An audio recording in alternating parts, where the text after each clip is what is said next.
Hello everyone, and welcome back to a new episode of SHENZHEN I. I didn't even look at how long that last episode was. I think it was less than an hour, but more than half an hour? I don't know. So we have a couple of interesting things that have happened. One, it looks like we have two puzzle things available to us. And it looks like we have a new part here, but I bet we don't have access to it until we get here. Alright, so let's look at this. Product unknown optimization device. That's a little spooky. Determined thorium mining. Goodness, that's a lot of stuff. Alright, so, well, whatever. Received a copy of the specifications for device 2A27. So I guess that's probably in the manual, right?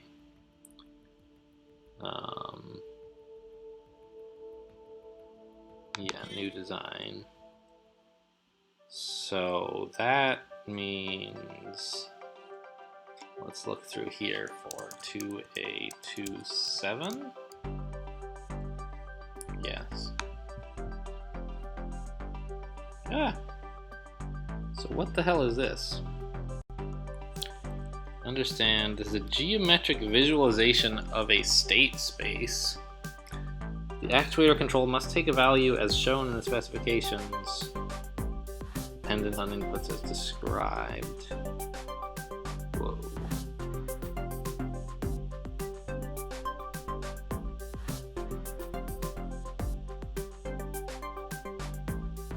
The zero value in the middle is required. Yeah, sure. I'm not sure I understand what this means. So, like, if x is less than 20, we output 30. That's pretty clear. If it's between 40 and 60, we output 50, I guess. If it's between 60 and 80, we output 80. And if it's greater than 60, we output 30. Ah, and they put these less than or equal to's in for us. Okay. Oh, what the hell is this? Oh no, there's another that explains why these are in a weird place. There's another input, Y. Okay.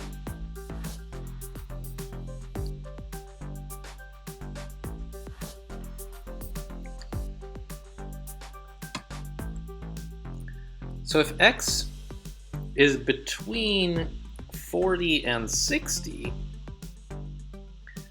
we need to either output 0 or 50 depending on the value of y. Goodness gracious, this is terrible.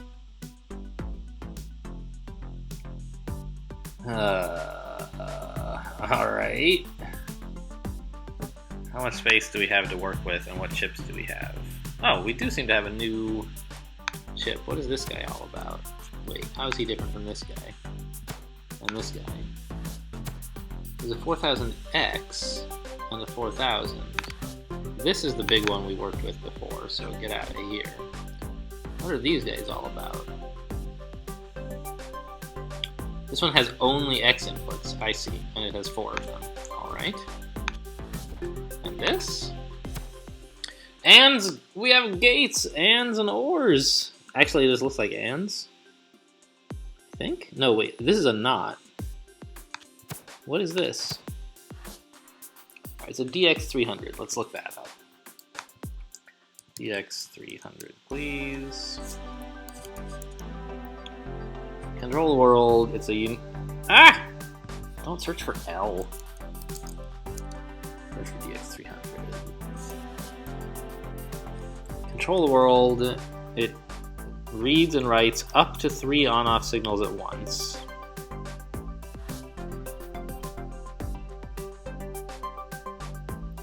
Okay. So what does it do? Write a 3-digit number to any X-bus pin to change the state of all the simple I/O pins.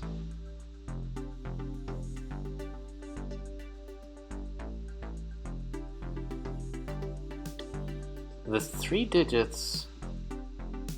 So, okay.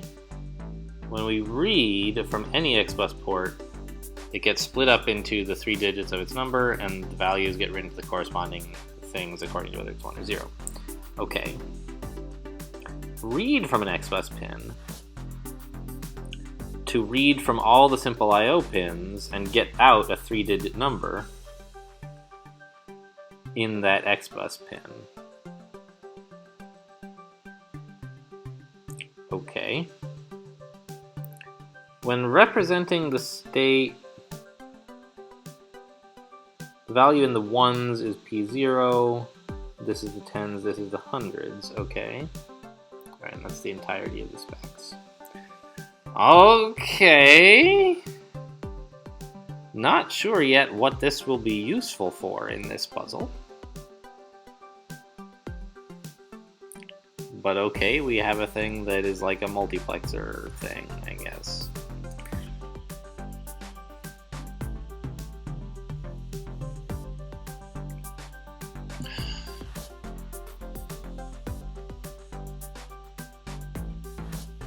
Alright. Yeah, we're gonna need... No wonder they gave us such a big playground to work with here. So we have an X and a Y, both simple inputs, and we have a simple output. Map the XY coordinate according to the thing in the specs.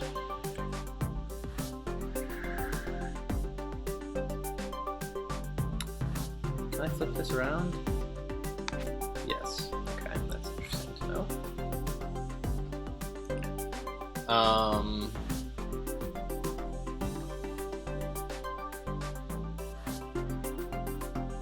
So it seems like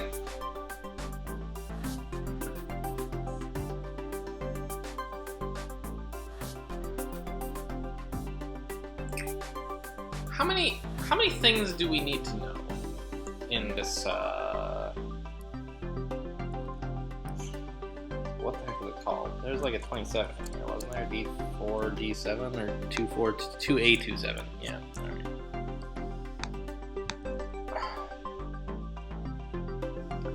So there are 1, 2, 3, 4, 5 areas of interest for X.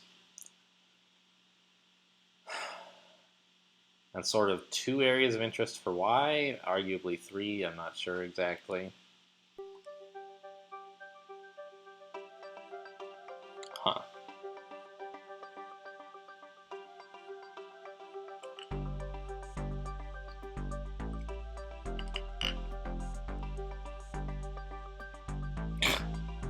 I'm not sure how to approach this one.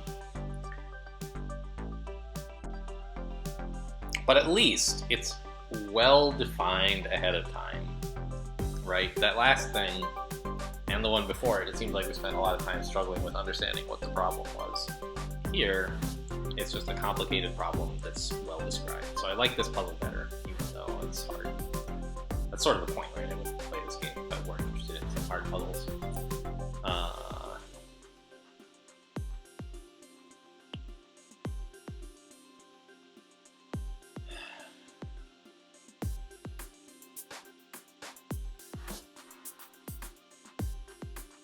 Okay, so one thing we could do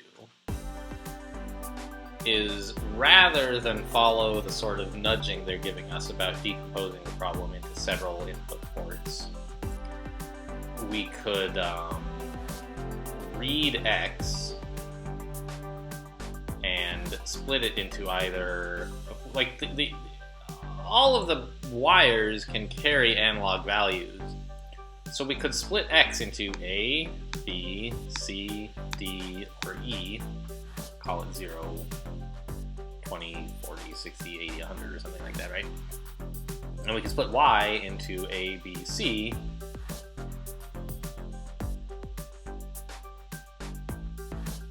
Okay. And then, there's like a big state space. That's one of the things, like these sorts of low-level programming games give you a very small amount of state to work with. you have to go to a lot of work to encode any information that you need to keep.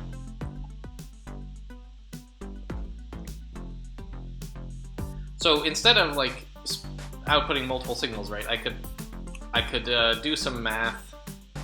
Well, not exactly math. Some testing on X and Y, and output like an X area and a Y area on direct input, direct simple I/O. Yeah, so it's called simple I/O. And then have another chip that reads both of those. Oh, not on simple I/O, because a thing that we learned is that it's impossible to read two simple I/O values and produce a simple I/O. I guess we could produce X bus as a result, but it would be just as easy to output onto an X bus which areas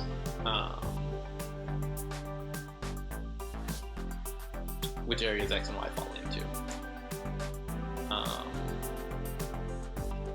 Now the thing is, it would be nice if we could use like, it's kind of like, oh, we're outputting two X bus values that we kind of wish were sort of distinct things.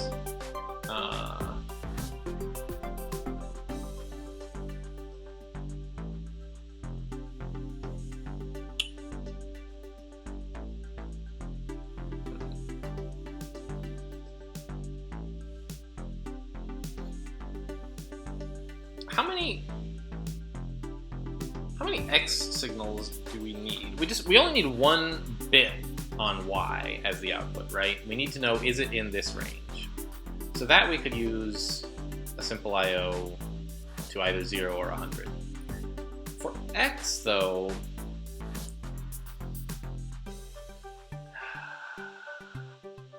how many states are there for X? There are 5, right? 1, 2, 3, 4, 5. Which means we need at least 3. We can't communicate all of those possible states with just 2 bits. It's simply impossible. Right?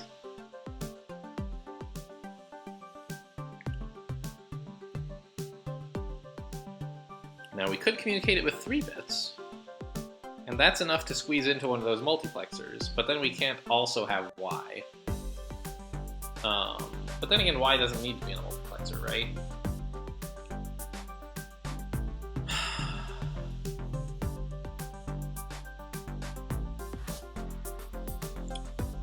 So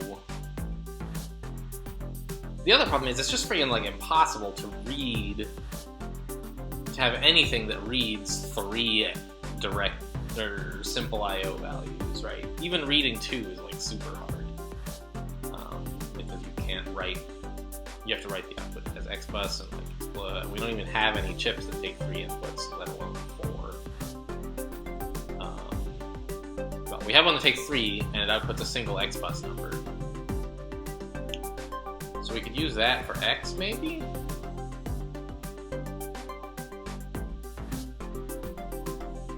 Use a direct I/O for Y. A combined X input for X.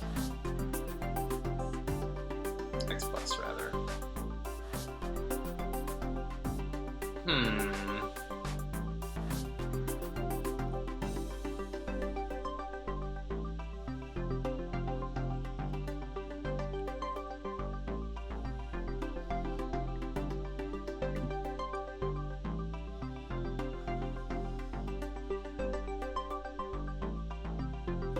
I'm not sure exactly what is the right way to encode the 5 states that X could be in into bits, right? In a way that is useful.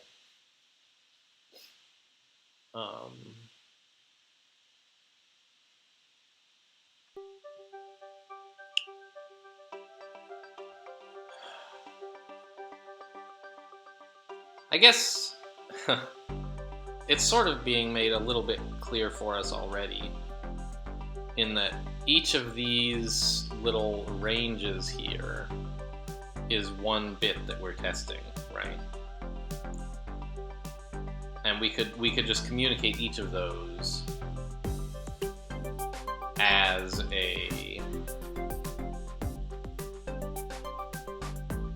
bit, and then inside of our thing that takes the X input of all 3 bits, we're gonna just have to do test, is it in this range? If so, output 30. Otherwise,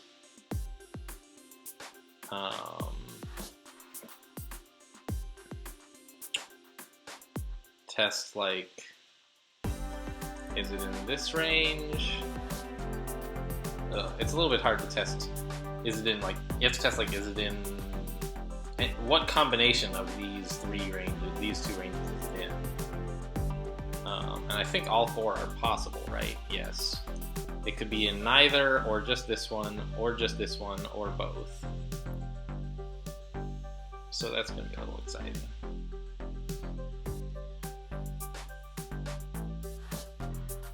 We'll probably have to use a large chip for that, because there just are going to be a lot of instructions. Maybe we can figure out some way to split it up over instructions. But okay, it seems like the general plan is to read X, do some inequalities to check which of these it falls in, and set the pins on the thing accordingly.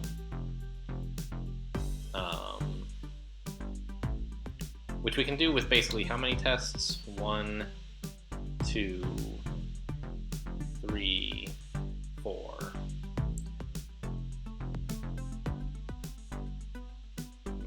Seems like it could be a little bit hard to even fit that on a single.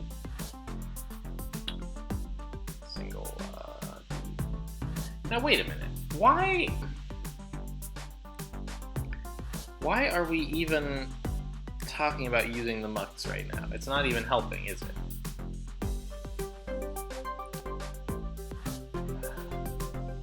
I guess it's because we don't want to have a single chip responsible for doing all 4 of those tests, because that's just a lot of code.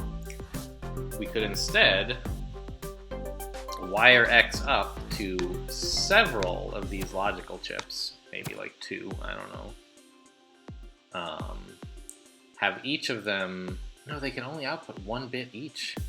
So we'd have to wire it up to 3 of them, and then have them recombine at a muxer? That seems pretty bad if you can avoid it. Can you? I don't know. We would need a big thing like this, I think. And if not, we can always shrink it. And the idea would be to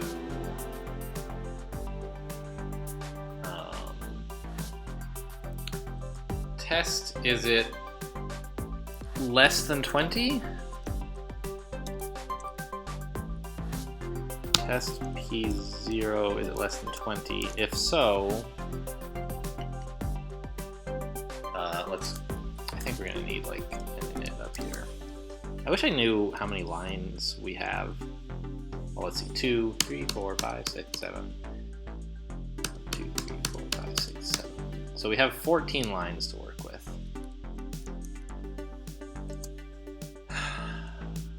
I think that ought to be okay. We should be able to get through with just 3 lines per state, and there are per bit. And we only, no, not per bit.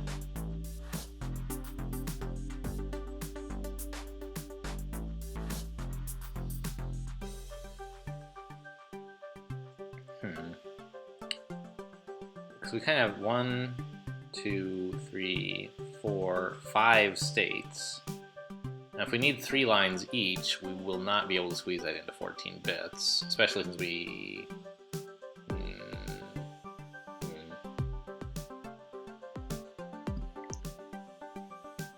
So we need sleep at the end as well.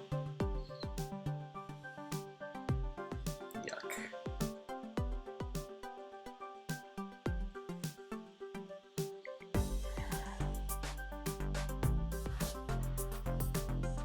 Is there some more efficient way to do this?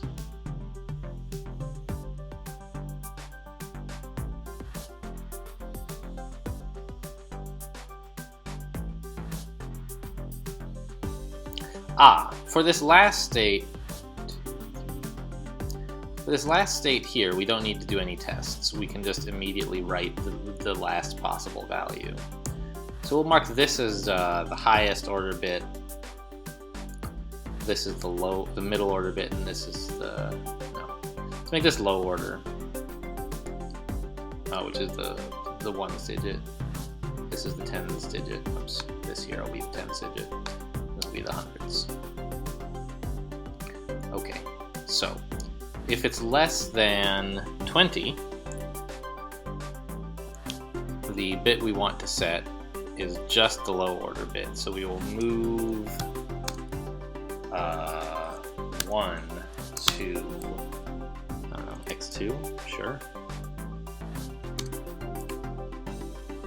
Yes, it's not connected, very good. Fine. And jump to end. And way down here we'll write end, sleep 1.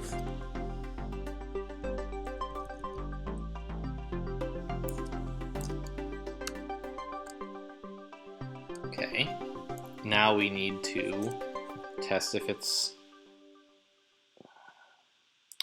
less than 40, right?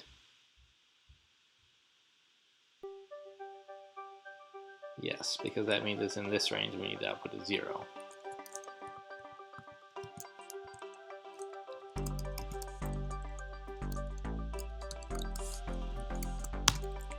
Move 0 to x2, and then jump to the end. Now test. Oh wait, do I need one less than here? If it's less than 60, I'm in only this mode. So yes, we need to test less than p0 60. If that's true, move a 10, which is only the second bit, to x2 and jump to the end. Next, test whether it's less than 80.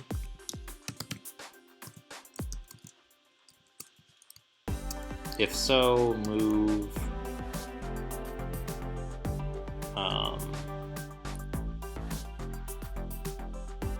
110, yes, to x2 and jump, shoot.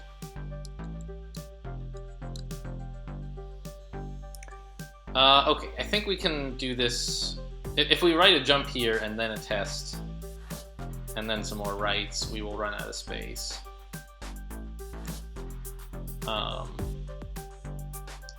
However, I think we can avoid that by saying only run this test if it wasn't less than 80. Oh wait, we don't need to do any test at all. That was the whole point. The only state left is 100, right? Yes. We know it's greater than or equal to 80. So let's just move 100 to x2 with a minus.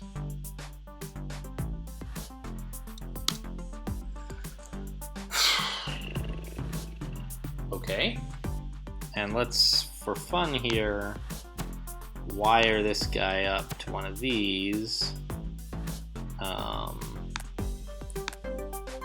See how it behaves in a stepper. Invalid instruction. LT, oh, it should be TLT, not LTL.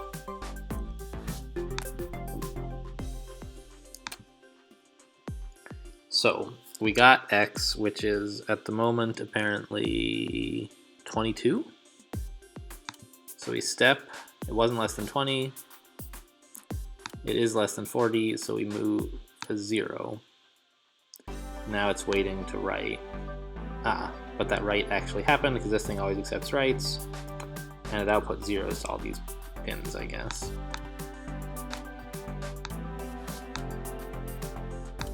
Now we're doing a 0 again.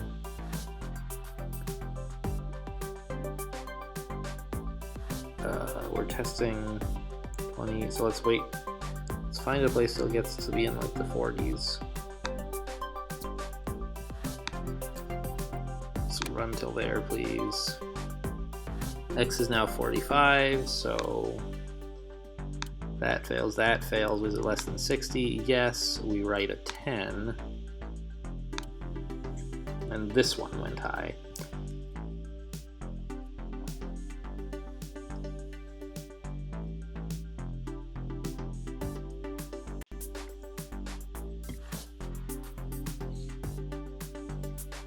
I mean, that's what we wanted. Now we know that X is in this area. That's what 10 means.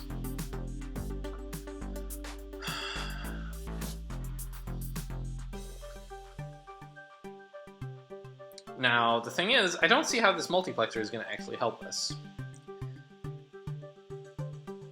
Right? We have the information that we need.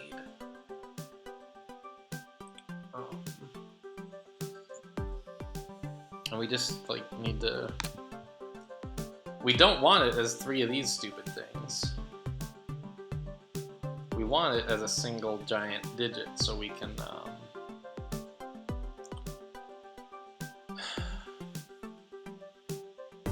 do we? Maybe the idea is to have multiple chips and have each of them use this thing as telling them whether they're currently the master, whether X is in their domain. Interesting.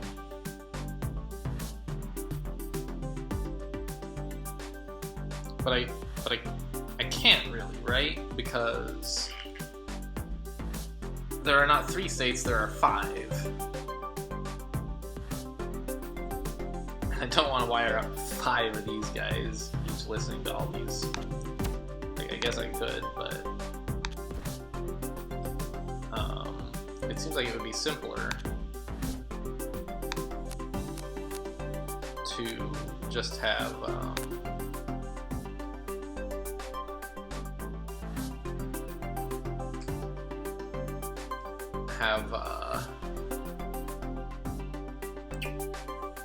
single chip that reads this entire X input and checks digits on it and decides what to do.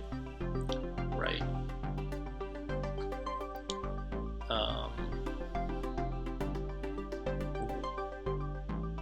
What happens? Okay, so A, let's oh, this is already an X input. Let's see what happens if we wire this up to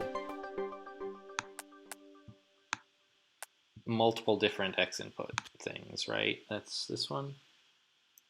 Well, actually, I kind of want to wire them up to like different chips so I can see what's actually going on, like that and that or something. And each of them says move X1 to ACK, move X0 to ACK. So what happens?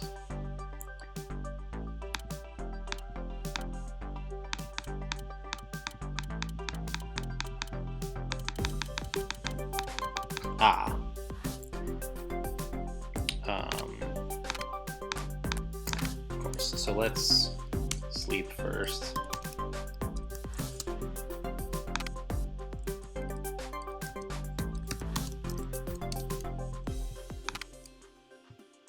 Test again. So it gets written to down there.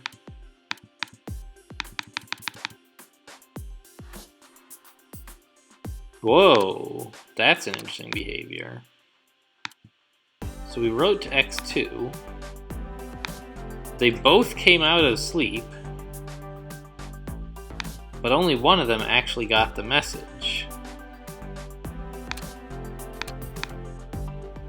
That's exciting. Okay.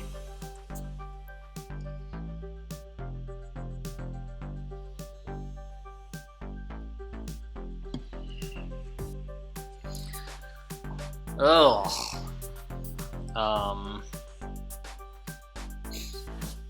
What exactly do we do about that? how do we figure out, like,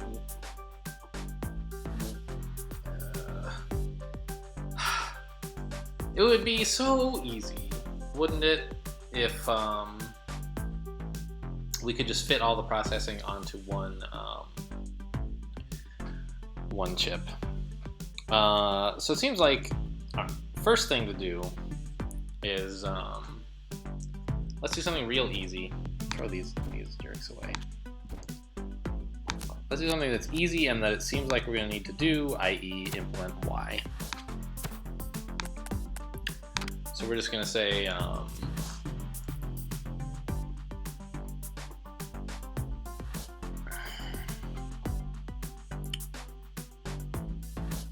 if it, geez, we might need to like add some knops or something somehow.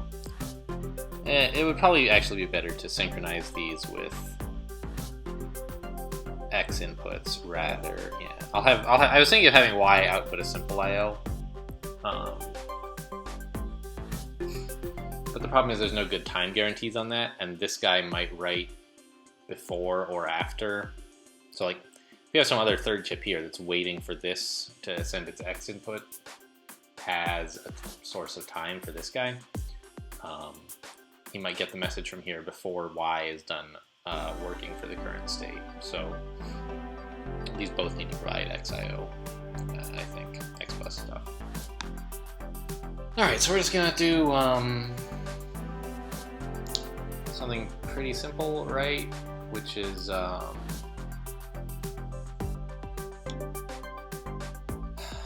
we sort of have done this and stuff before, right? So we need to check, is Y less than 40?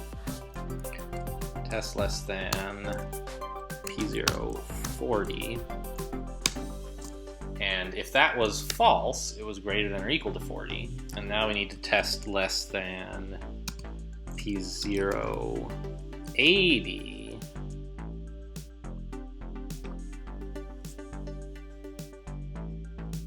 Actually,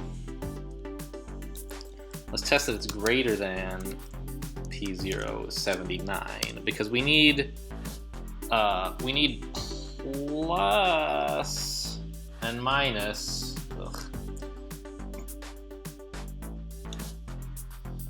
We need the output of plus to be the same in both cases, right? So,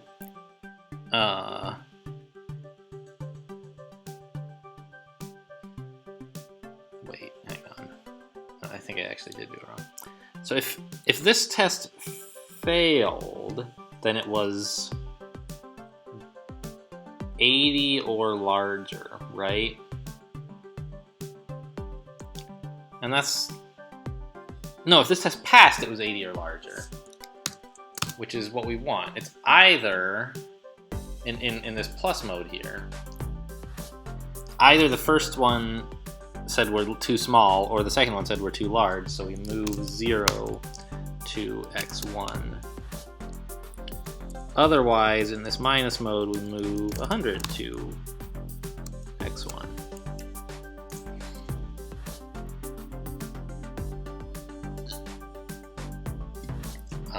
And then we sleep for 1.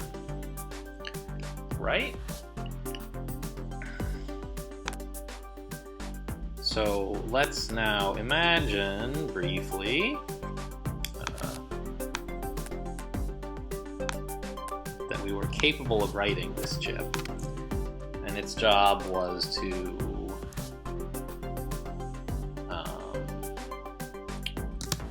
move x0 to ACK and x1. We don't have an AND, Jesus.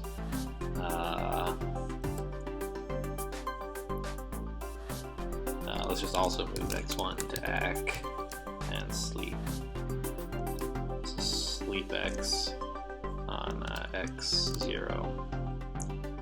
Let's imagine that was our program. So do we get reasonable, meaningful output for Y? Right now Y is at 18, so we should be writing a 0, and indeed we are.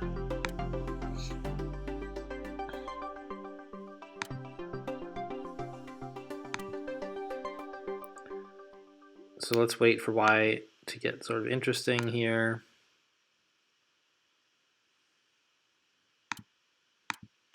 which it should be at the next time step.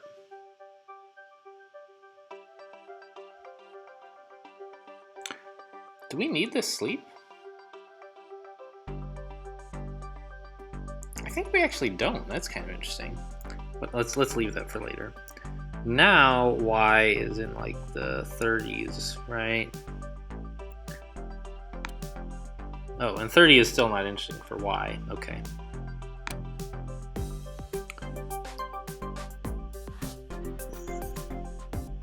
I didn't pay any attention to what was written, but okay. Y is in the 40s, so we write 100. Okay, that went well.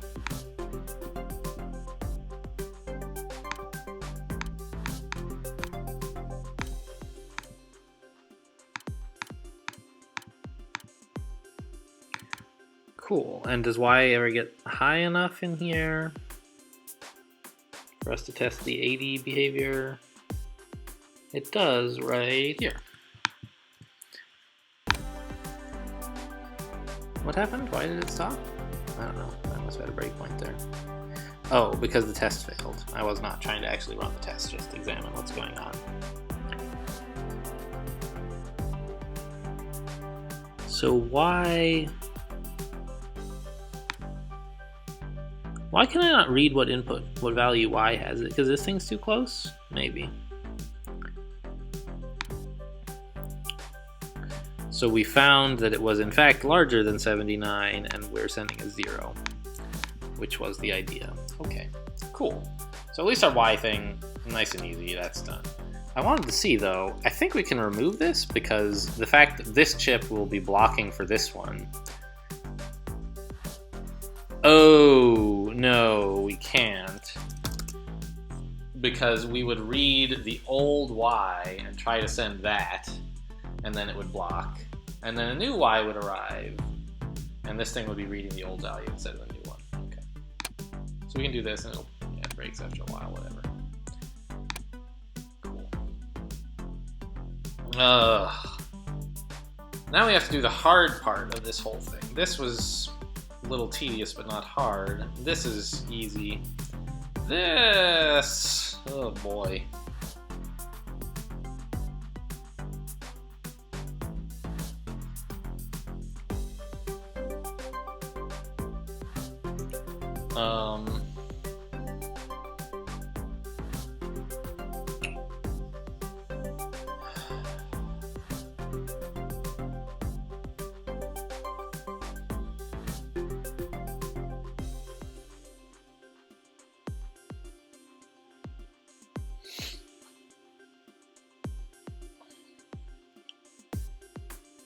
I don't see how to fit, like, handling of all the possible states, which there were like 1, 2, 3, 4, 5 total states. We can't fit that onto one of these stupid things, I don't think. Are there really only 5 states? It seemed like there were 5 states for X.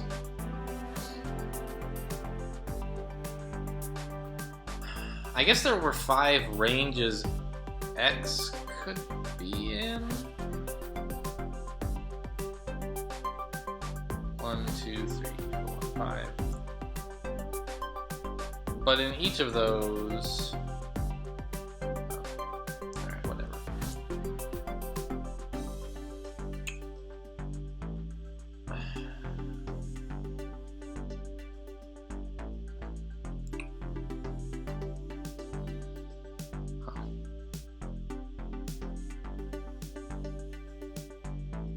It's just like we don't have enough space to do anything in here. To write any code that like checks what state we're in.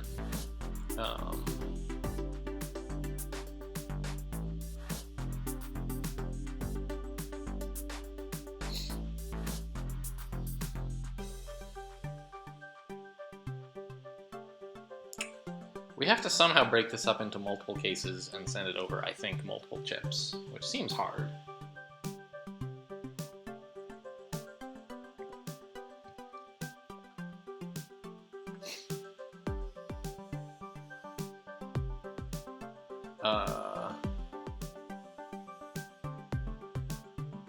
So what is the digit things? How do these work? DDT.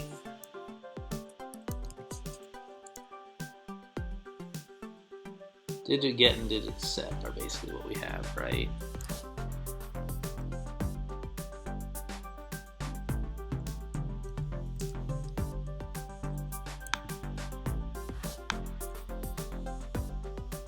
Yeah, it just puts it into the accumulator.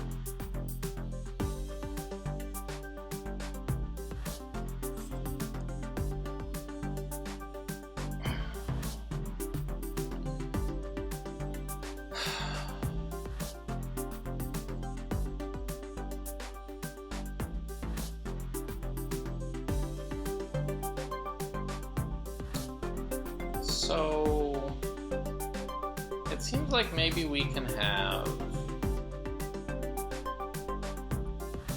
multiple chips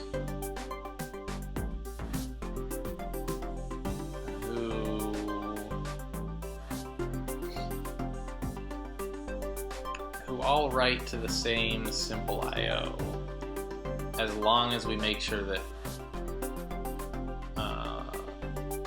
all of them except one are writing to 0.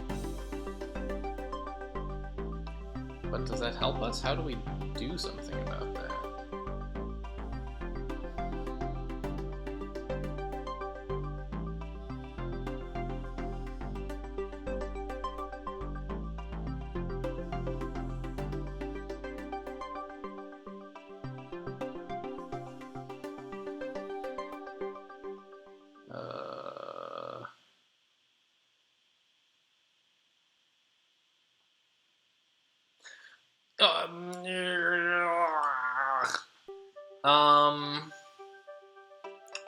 I was thinking briefly that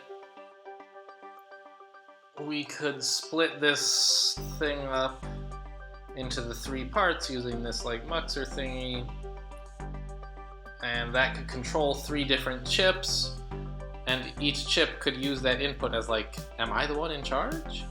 But the problem is we can't do that. I lost the diagram.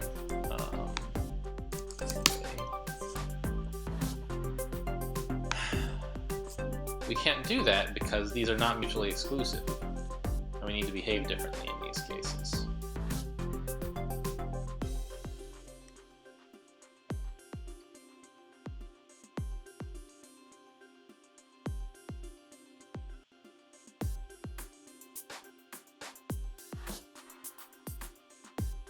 And also, it's not really clear how I would sync them up timing-wise, because it's a real pain using simple I/O to connect 2 chips together for communication in the middle of a cycle, because it's real hard to like wait for it.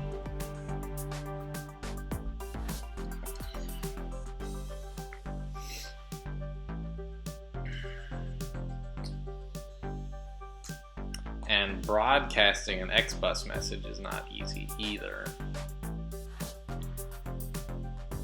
because the first guy to get it wins.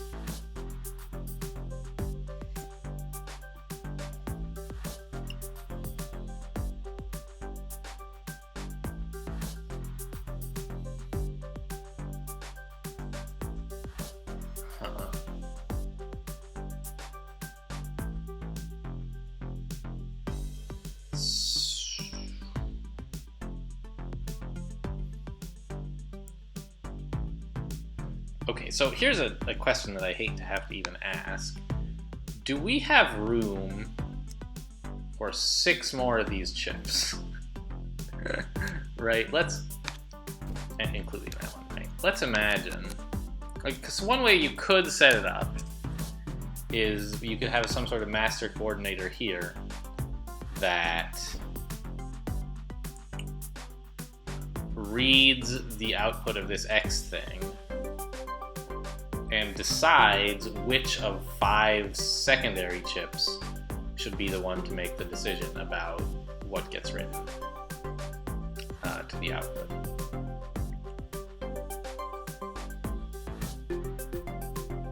And actually, I don't think we would need quite so many, would we? Because it could also have direct access to the output. Ugh. But then there's like, how do you, the timing is so bad. Bad.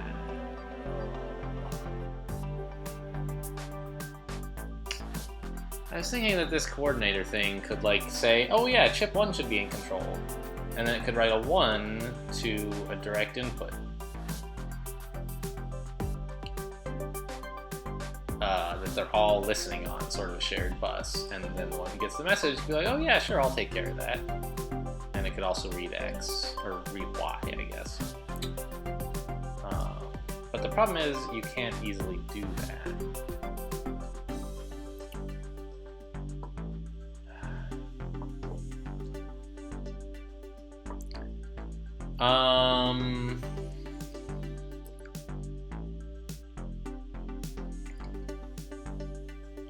So maybe what it does is it sends the same message out over X bus 3 times. And each slave chip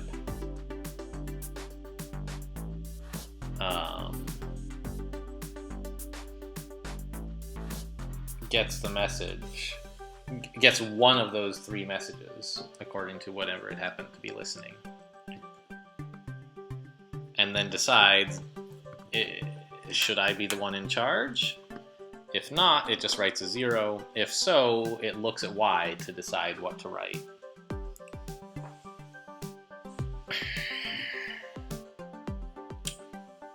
Boy. It's not clear to me that this is helping out much. But I don't know, maybe we're sort of making progress. Right, we now have imagined... Gosh, how are we doing on time anyway? 47 minutes. These puzzles, man.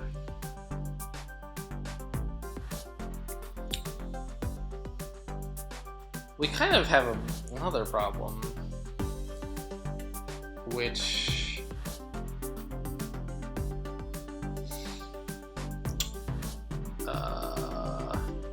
okay, so in the case over here, where we don't, there's 3 states where we don't care about Y, right? And in those cases, maybe the command and control chip can arrange. Maybe we only need like 2 subchips, one that cares about Y and one that doesn't. But then it can't really get X, that's the problem. You can't know where it is on the X spectrum. The point of splitting this up into multiple subchips is knowing exactly which X bits are set.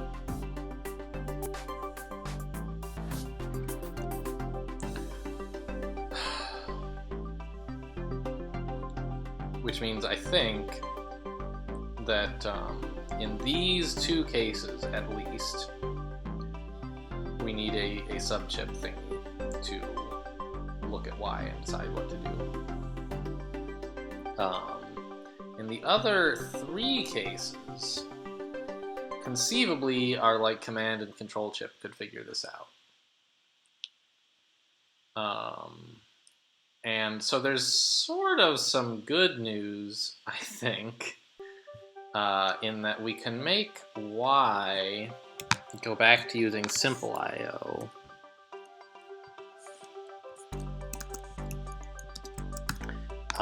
Because there's going to be another thing slowing stuff down before we even look at Y. So we're not... Which means that we can use this chip, because we'll only need 1 X input, 1 X output, 1 simple input, 1 simple output, which is perfect. That's the number of ports we have on this thing.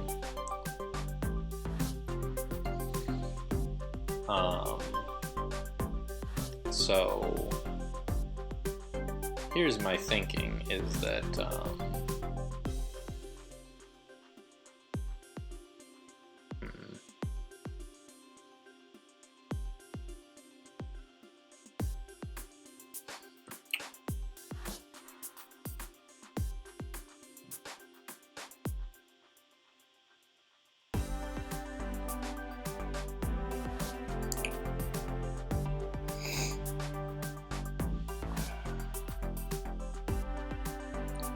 I was thinking just now about whether we can do this sort of branchless, using like multiplication by a number that might be 0. And then adding. I don't think that's very simple at all. So my thinking, let's draw some wires to make things a little clearer, hopefully. My thinking is that this goes there. And this wire,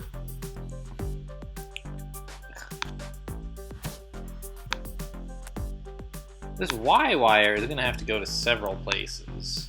Look, we're almost out of space already. This is horrible. Probably throw in a bridge or something.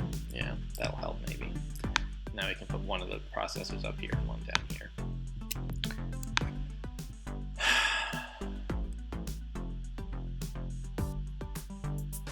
So my thinking is we now have 2 more of these guys.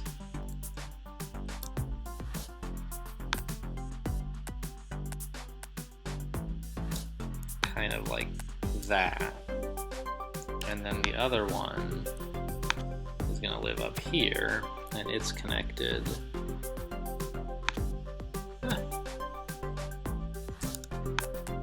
like that. And also like this. And these guys all share a common path. Come back. Path to the output.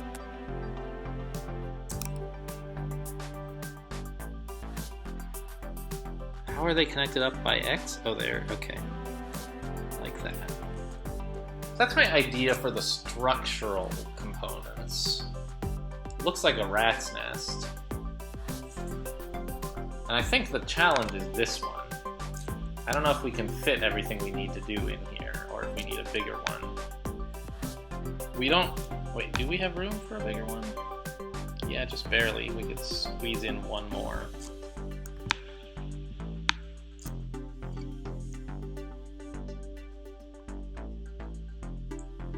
Maybe I should do that now before I regret it.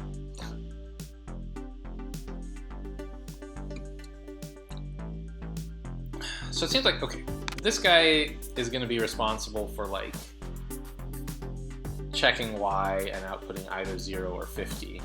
And the other guy will be responsible for checking Y and outputting either 80 or 30. That's fine. Actually,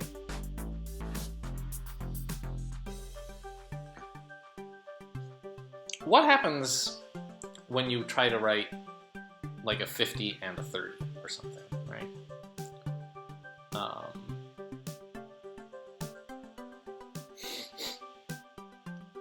So previously we tested and found that 100 and 0 yielded 100, but we don't know if that was like max or addition or what.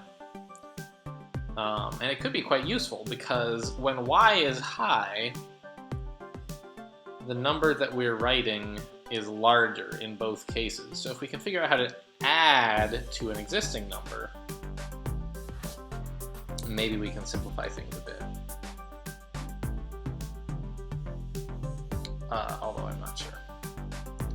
The trick is this guy. Like, what is he gonna have to do? He has to check the first digit, and if it's true, write 30 and pass. Oh, but jeez. He needs to also get the other guys to turn off the writes they were doing before, right? Oh my god.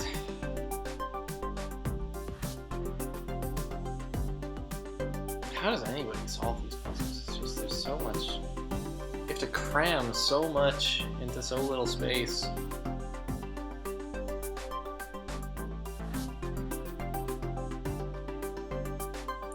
Alright, well, you know what? This episode's gone on for quite a while, and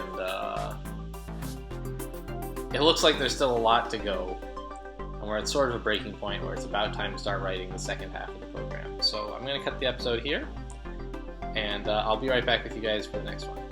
Thanks for watching, and I'll see you next time.